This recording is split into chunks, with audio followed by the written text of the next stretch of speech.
Hey everyone, my name is Erin and I am a K-5 elementary music teacher in Northern Indiana, and I'm also the teacher author behind From Do Re Mi to You. No matter what season it is, one activity I do at every class, especially with my younger students, are vocal warm-ups. So often our younger kids struggle to find their head voice, and I don't want them to do any unintentional vocal damage with kids shouting or using their chest voice inappropriately.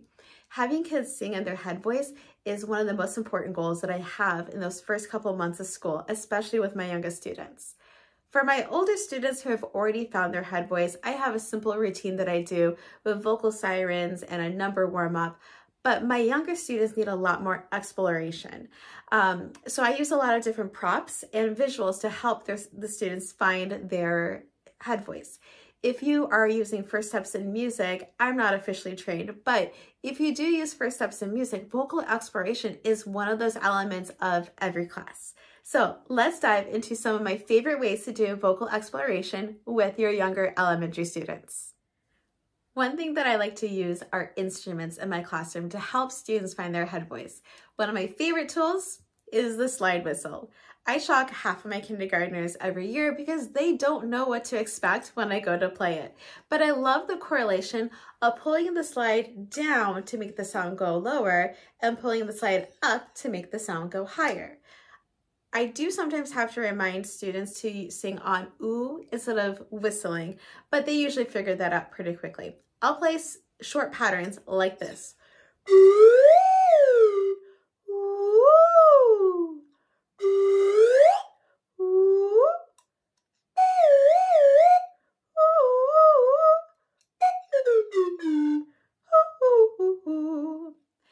And they really enjoy this, and it's a quick way to warm up their voice.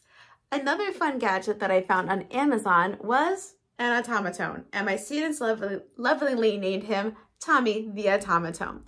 So this is a fun gadget, and when you turn it on the back, you slide your finger up and down on the stem like this. Now, I'm not good at playing songs. I've seen some amazing videos on YouTube, but I can do vocal sides like this.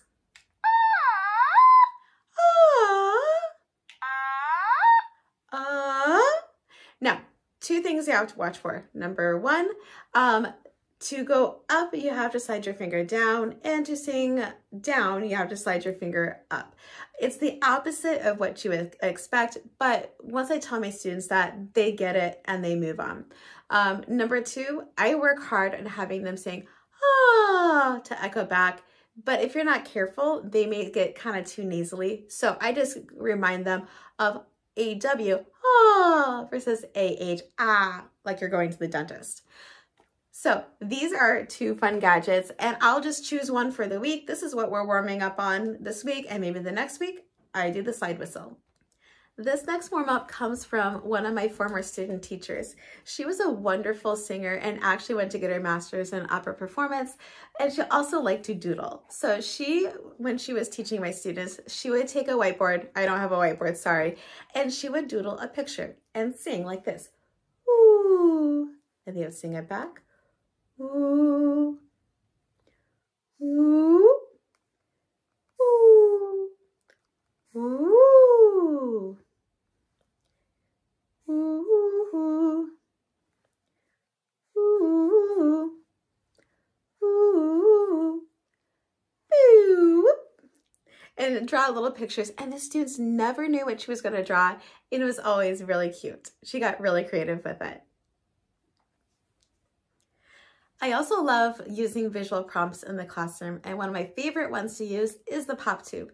And what I love about these is a lot of students already have them at home, so they could practice this at home too.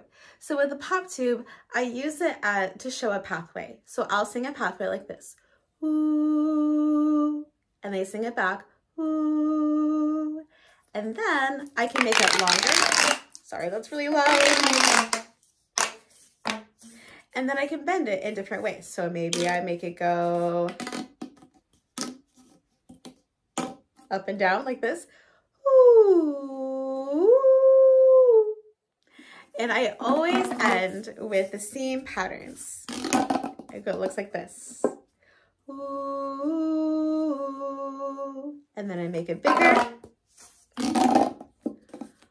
Ooh. And then I make it a little bit bigger, and the kids get their eyes all big. Ooh. And then I make it even bigger. Ooh. Singing do to high do.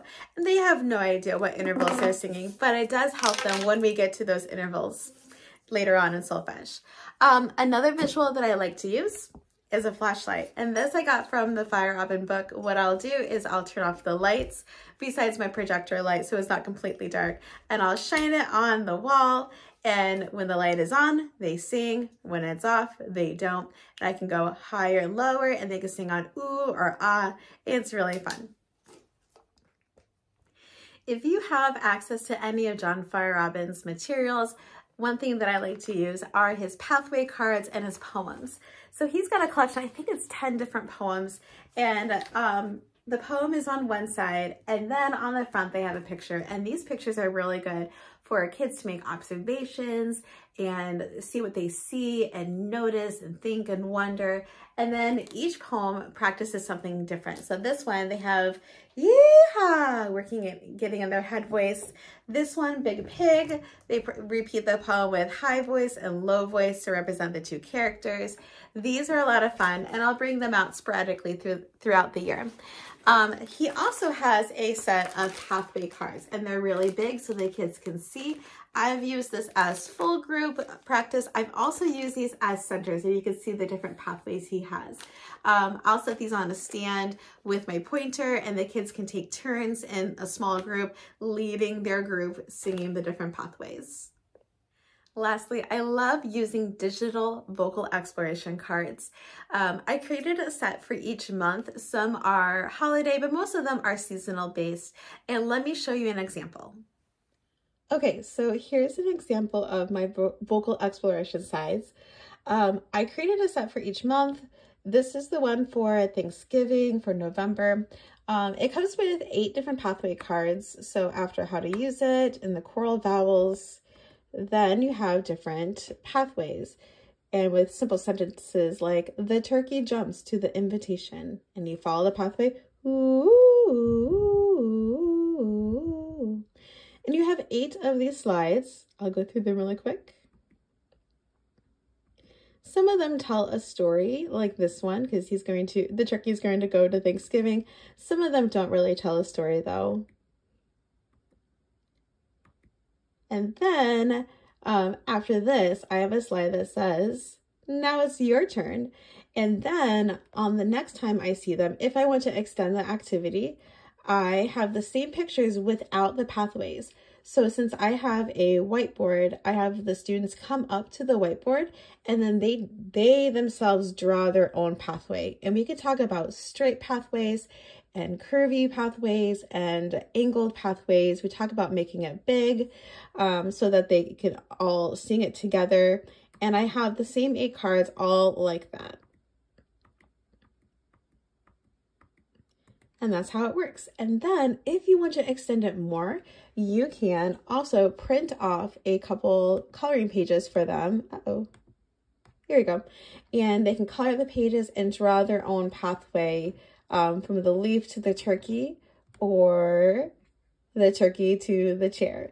And then they can take it home and share it with their parents about vocal explorations and pathways. If you are interested in those vocal exploration slides and coloring pages, they are in my TPT store, and I'll link them down below. I would love to know some other strategies about how you warm up your students' voices and help them find their head voice. I would love to hear them, so leave them down in the comments, and have a fantastic week and happy musicking. Bye guys.